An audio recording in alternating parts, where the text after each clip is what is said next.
Hello. Welcome to Sam J. Welcome back to the channel. Today we're gonna discuss the SRT 201 and 202. Do a quick comparison. What's the difference between these two? You see them, there are always people talking about, Minolta SRTs, but there's 101 and 102. I don't have those. I have the Minolta SRT 202. Is this a 202? Yeah, this is a 202. And then the Minolta SRT 201. We're going to see what the main difference between these. Frankly, all the SRTs are the same. They're mechanical cameras. It's not aperture priority. It's not shutter priority. So we're going to go through quick details here. I was searching online to see somebody did any comparison, but it's always either 201, 202, and then you have to watch 2 or 3 videos to figure out what's what. So I thought this video will be beneficial to you guys who's interested in Minolta or have a Minolta and like to hear about the history of Minolta. SRT 201, 202, they're comparable to the Pentax K1000 and Canon AE1. I think it's even better. It's just solid. This is a tank. This is just unbelievable. The shutter sound is just music to your ears. Again, these were in production in the 1970s, between 71 and 75, and then they went all the way down to 1981, 82. So these cameras are, 20, 30, 40, 40 plus years old. They're still working for a reason. They're fully mechanical. It's a tank. I love it.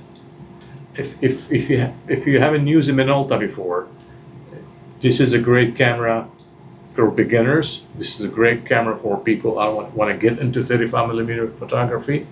From the inside, you can see a readout of the shutter speed, and there's a needle to show you if your exposure and light metering is great. I like, frankly, the 202 because the 202 has a CLC. I think I wrote it down. What's a CLC mean? Contrast light compensation. Contrast light compensation. It has 2 cells here. The back one is super sensitive. The front one is a normal cell. So look at the light and combine them together between spot metering and average metering. This is like genius at the time of production with 2 cells. So it's heavy. If you buy one, make sure it has the CLC in front with the red dot on the front here. That means it has the contrast light compensation, 2 cells. A beautiful camera, goes up to 1,000, 1/1000 of a second. That's all you need, and it has the 202 has an indicator here to see if there's a film in here. You take some pictures, put them in a drawer, and then you come back, you don't know what's in it. And you don't want to rewind and lose a picture. So this one has to tell you that there's a film or there's no film. Again, we're going to go in details of the difference between these two. Subscribe, follow the channel, and let's go. Hello. Welcome, Sammy J. Welcome back to the channel. So if you follow the channel, we've done some cleaning on the Minolta SRT 201 and 202. So follow the channel, subscribe, and you're going to see how we took the top off and we cleaned these in. Okay, so what's the difference? We got 2 here. We got the SRT 201 and the SRT 202. So we're going to talk about the differences and the features of these SRTs. I know there's a ton of videos there, but this is just a comparison between one and the other. First of all, let's start looking at them from the top. Basically, they're the same size. I think they're the exact same body. If you look at them here. Okay, so this is the 202. Okay, 202 and 201. 202 and 201. So just we'll talk about the features in a minute, but let's talk about the cosmetics from top. So basically the same thing here, film counter, rewind knob here, and then the ASA or the ISO and the shutter speed. Same thing here, 1,000 up to 1,000 up to 1,000, and then you see a difference here with the 202. The SRT 202 has a refined film winder. I like this one better. It feels better. It feels more solid. This one than this one here. This one's a little flimsy. You can see that. So this is the film rewind. It's more solid. It's more refined. This one a little flimsy, little cheapy, but it still works. Nothing wrong with that. So from cosmetically, this one here different. So look on the bottom. Okay, this is the 202, this is 201. So basically on the 202, they made it easier for you to change the battery. You just put your thumb and turn it this way. They're both made in Japan. And so the only difference basically is the battery compartment. Looking on the sides, again, this one is 202 versus 201. The same thing, but look what happened here. You have a switch now. You can change it from X to FP. So FP is the bulbs, they're not used anymore, so it need to be on X all the time. If you're going to use flash, this switch need to be on the X all the time. This one here, it only has one, and I'm assuming it's the X. Okay. And then from this side here, again, 202, 201. Not much difference. You got the stop down button, and then the timer, and they're both the same. Okay. Now the big improvement on the 202, if you switch to the top, they have the button here. It tells you if there's a film, yes or no. So right now there's no film because it's not red. If you put a film, it's gonna turn red here. This one you don't know if there is film or not. You have to put a piece of paper here. So that's some other major improvement from the 202 to the 201. And this one here, I don't know, there's two screws here or something here, and this one doesn't have that. And then it's just cosmetic, and the viewfinder is the same. Okay, so these are beautiful cameras. They're fully manual. So if you're learning 35mm photography, this is an excellent camera to start with. So let's talk about the 201. They both have. Okay, the 201 doesn't have that. Okay, the 201 doesn't have the CLC. The 202, they improved the light metering function. CLC is contrast light compensator. Contrast light compensator. You can see here it's CLC. If it doesn't have CLC, it's not there. So I'm just gonna maybe open this and double check to see.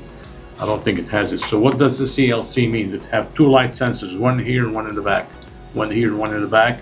From center metering to average, and it combined both and gives you better light sensitivity and exposure.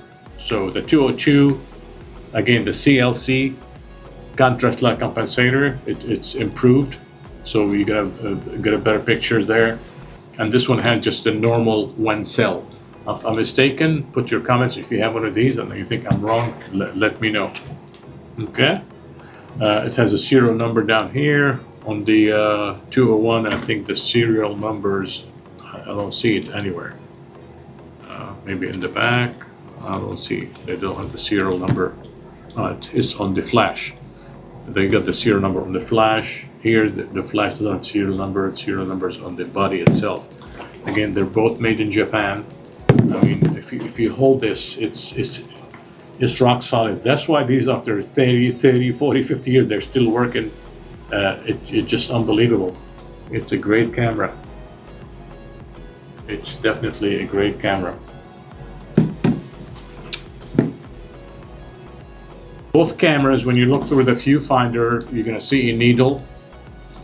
I'll put a picture here on the screen to see what I mean by the needle and the little circle there. When the needle in the middle of the circle, doesn't matter where the circle is, that means you have good exposure. And you can see the readout of the shutter speed at the bottom. You can see the readout of the shutter speed on the bottom. So again, both of these are mechanical cameras. This one has a safe float indicator. Again, we're repeating that. Their depth of field, both of them has a depth of field switch. You press this one here, it stops down the lens and shows you how the picture is going to look like. Both of them have depth of field switch. And then, okay, the 201, they removed their mirror lockup. It doesn't have a mirror lockup. This one has a mirror lockup. Okay, so again, if I'm mistaken, let me know. They both have timers. And you only need the batteries for the light meter, so these are fully mechanical.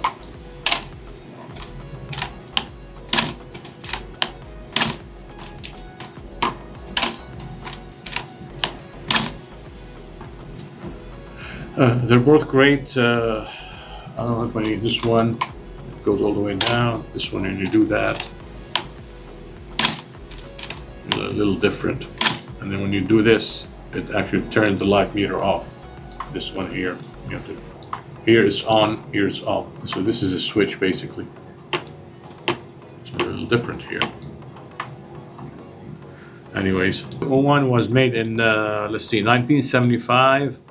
And stayed in production until between 1981 and 1983. So the SRT 201 had a great history of production. And this one here was launched in 1975. So again, and it stayed until the 1980s. So the production of these is around the same time, frankly, and they both ended production in the 80s. So great cameras for starters. They look good. They're solid. It accepts only the Minolta lenses, so you need to, you can't use Canon, Nikon, or any other lens. And they're great cameras. I mean, on both of these, there's a button here. You press it down. Is and to change the lens, and then you change the lens. Again, great cameras. If you're gonna use the flash, you put it on 60. 1/60 and use the flash. Okay, so that's the full review of these. Again, Minolta 202 and 201, great cameras, great starter cameras. I mean, a lot of people like to use the Pentax K1000. A lot of people like to use the Pentax K1000 or the Pentax ME or Canon AE1 and Canon A1. Those are famous, but I'll put these on top of the list with the Pentax ME, Pentax K1000, and the Canon AE1. Great cameras. If you can find a functioning one, go for it. If there is some debris inside the viewfinder, it's not going to affect the functionality of the cameras. SRT 201 and 202, great starter cameras. Look at them, beautiful cameras.